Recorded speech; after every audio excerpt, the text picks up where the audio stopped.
बोलण्यातनं मला फक्त एकच गोष्ट जाणवली आणि ती म्हणजे त्यांनी 3 ठिकाणी FIR करण्याचा प्रयत्न केला आणि 3 ठिकाणी FIR करण्याचा प्रयत्न केल्यानंतर तिन्ही ठिकाणी सरकारकडनं FIR घेतले गेले नाहीत. म्हणजे त्या पोलीस स्टेशनला सांगितलं गेलं की ते FIR घ्यायची नाही.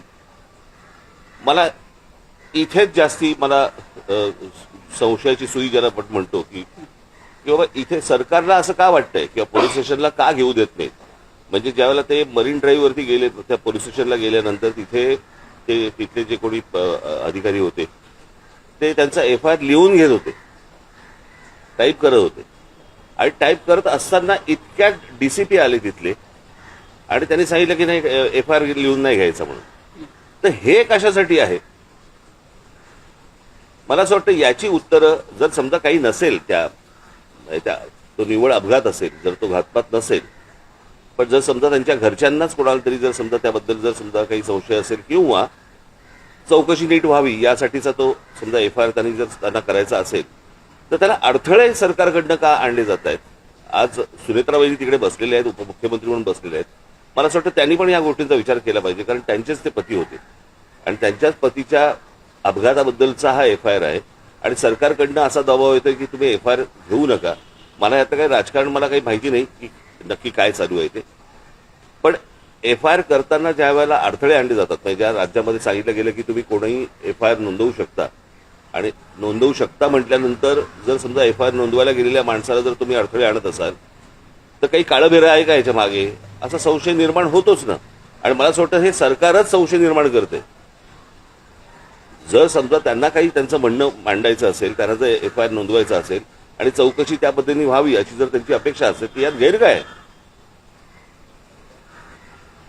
आणि म्हणून मला असं वाटतं की ह्या गोष्टीकडे जास्ती गांभीर्याने पाहिलं पाहिजे आणि मला असं वाटतं सरकारने या गोष्टींची उत्तरं त्यांना दिली पाहिजे.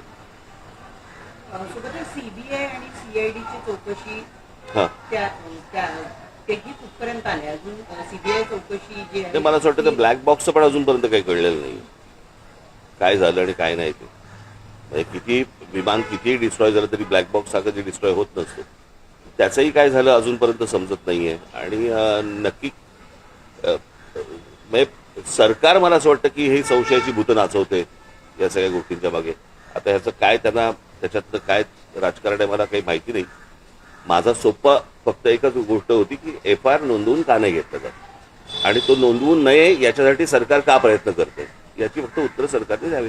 रोहित पवार वारंवार असं म्हणतात की ही जी तक्रार आहे त्यांना ती DGCA आणि त्याचबरोबर माझं तेच म्हणणं आहे तो टेक्निकल पार्ट सोडून द्या तुम्ही. एकदा FIR नोंदवला गेल्यानंतर त्याच्यामध्ये ज्या प्रकारच्या गोष्टी ते सांगितल्या जातील त्याप्रमाणे चौकशी व्हावी. सोपं आहे. अहवाल सुद्धा प्रतीक्षेत आहे कारण 1 महिन्याच्या आत आम्ही अहवाल देऊ असं सांगितलं गेलं होतं अपघातानंतर. या सगळ्या गोष्टी बाजूला सोडा सरकारच्या. FIR नोंदवून का नाही घेतला जात आहे एवढ्या गोष्टींचं फक्त उत्तर सरकारने द्यावं. 3 ठिकाणी प्रयत्न करून पण जर समजा नोंदवून घेतले जात नसतील आणि पोलीस स्टेशनवरती जर समजा तुम्ही दबाव टाकत असाल की नोंदवून घ्यायचा नाही म्हणून तर हे कशासाठी आहे हे कळलं पाहिजे. मला असं वाटतं महाराष्ट्राला कळलं पाहिजे.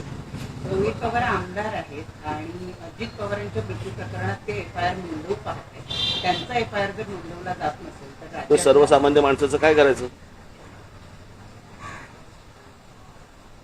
आणि हा कुठच्याही राजकारणाच्या पलीकडचा विषय आहे.